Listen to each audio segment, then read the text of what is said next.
So welcome to another Animas podcast, and today we're actually filming from the Animas Summit, the Animas Summit 2017, and we've got the wonderful Liz Goodchild with us today. So we're going to talk with Liz about herself and about coaching. Great to have you here, Liz. Yeah, thank you for having me. So could you maybe just share a little bit about where you are with your coaching practice at the moment? Yeah. So I've been a qualified coach since I think about 2014, so back when Animas was the smart school. So I've been in business ever since then, actually. Okay. So I run a full-time coaching practice from home. My home is now in Germany, so I moved there a couple of years ago. So I've been going since I qualified as a coach. Brilliant. Yeah. So you say you run a full-time practice from home? I coach via Skype. So when I lived in London, my business was coaching people in my home, as in, them sitting in front of me, and also via Skype. And then when I decided to move to Germany with my family, I moved my entire business over to Skype, which was a risk, and I wasn't entirely sure if it was going to work out, but it has, and And when you, sort of those clients that you had that were face-to-face, that you were moving to Skype, what was that conversation like? Well, some of them I'd come to the end of our coaching relationship together. So obviously they didn't follow me into the world of Skype. But the ones where I was mid-relationship with them,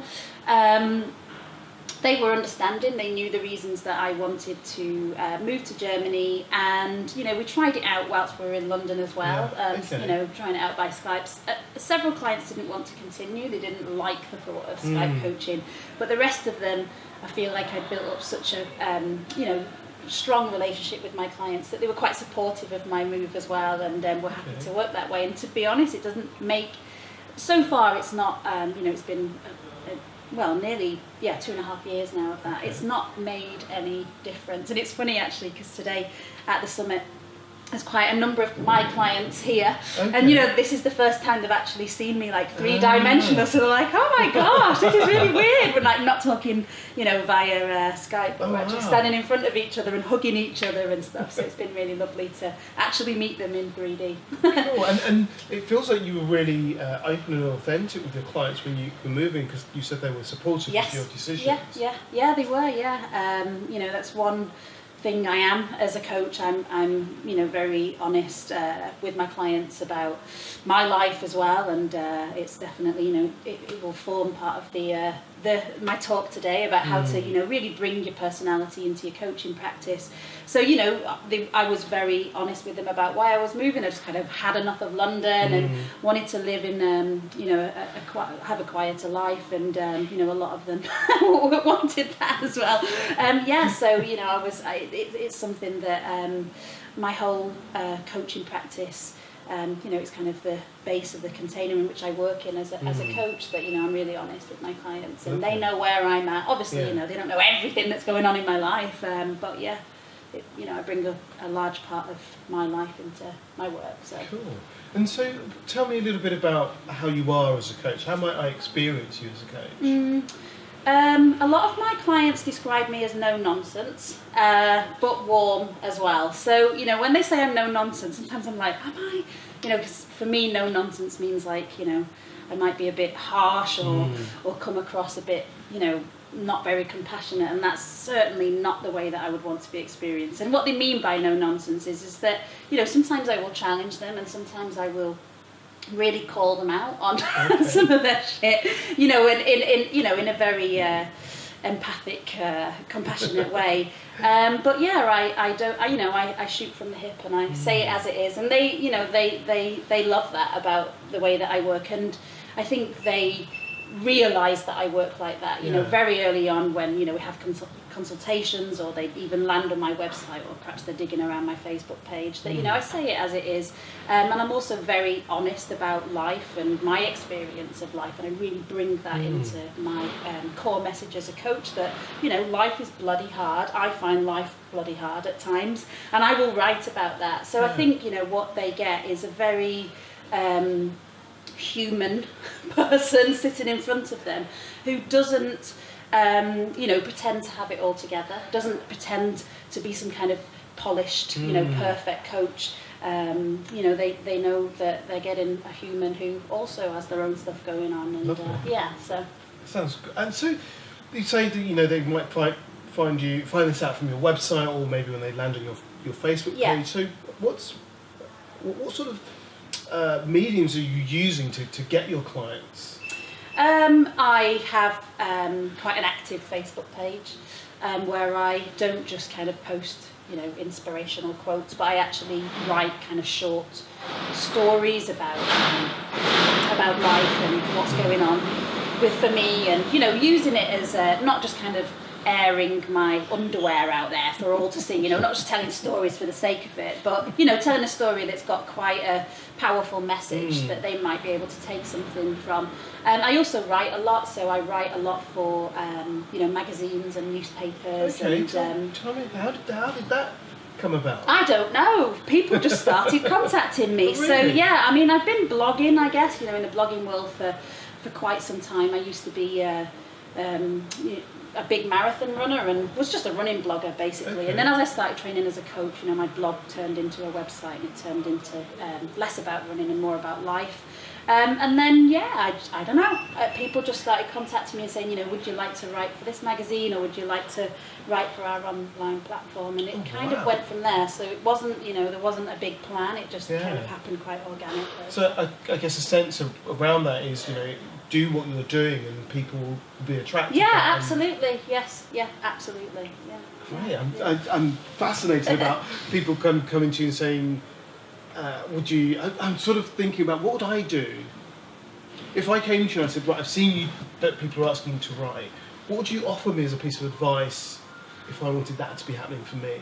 Right, get out there. When I first started writing, I think my dad was the only person who ever read anything that I wrote. This is for my own blog. But I continued. That felt quite disheartening to write, and my dad's just going, "That's a nice blog you wrote there, Liz." Oh, thanks, Dad. But I continued writing because I think as humans we've all got stories, and we all learn a lot from stories. We learn a lot from reading memoirs, even if that person's memoir is not at all relatable to our life. We still learn a lot from it. So I just wrote stories about things that were happening to me in my own life. And I kept doing that because actually it was quite cathartic for me. It was a bit like writing kind of like a diary, but for all to see. So I think, a big theme of today at the summit, has been just start, like with whatever you've got, just get out there, don't overthink it. And it was the same for me with writing, and it's just kind of built from there. Lovely. And you spoke about a little bit there about being a marathon runner. Yeah. And I'm just curious, how does marathon running and coaching, what are the sort of the parallels in there that you notice?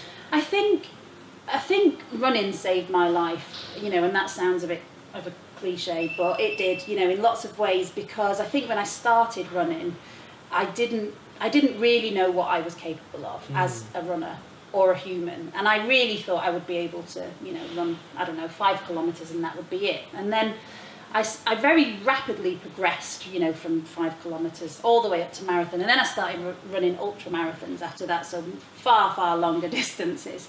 And I learned that, it's 95% a mental game with running. Right. So, because it's hard, everything's screaming in your body to stop, and it hurts. And so, it's very much a mental game of actually, getting your kind of brain to shut up and carry on.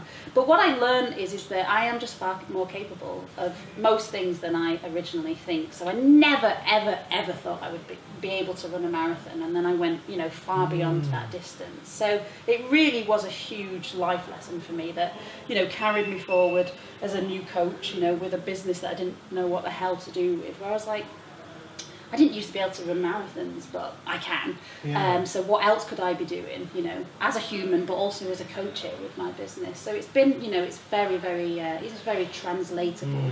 Lovely. Yeah, so and when you think about your business, was there any sort of plan or structure, or No. Yeah, I was going to say, it doesn't feel like that. I'm a bit scrappy, and don't ever really have a huge plan.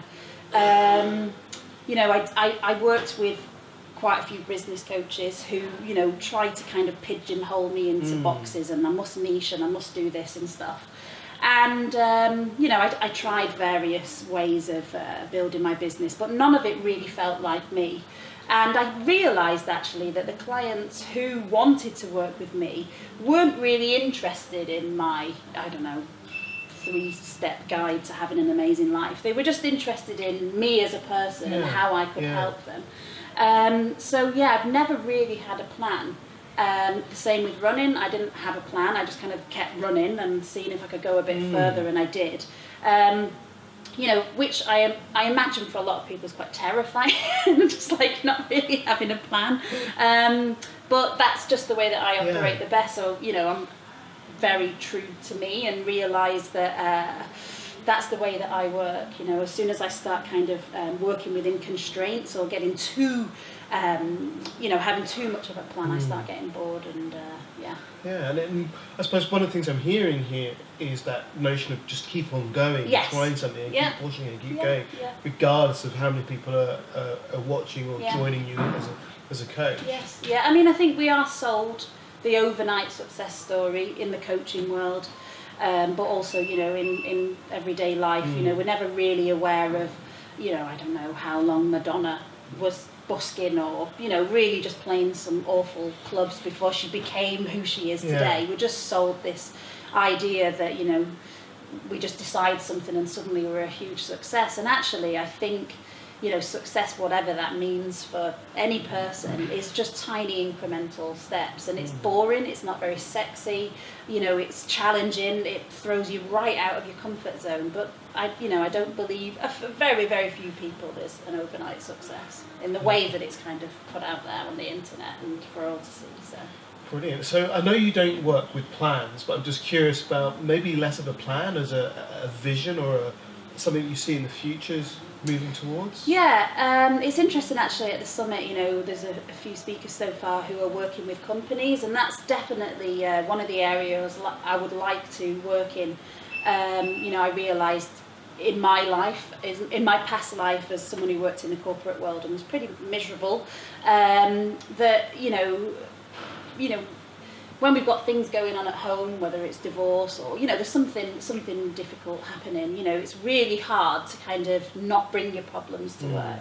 And that's an area that I'm really interested in, is working with people, not necessarily, you know, how to be more an effective leader or how to be more efficient, but actually like working with people within the workplace who are really struggling just being a person who's, you know, there's a divorce at home and, you know, the sales targets are slipping or whatever. So that's an area that I would like to work in. But, you know, I don't know if that's going to be in the short term or whether that's just a bit of a long-term plan. But right now I'm really, really enjoying the work that I'm doing with, you know, such a diverse group of people.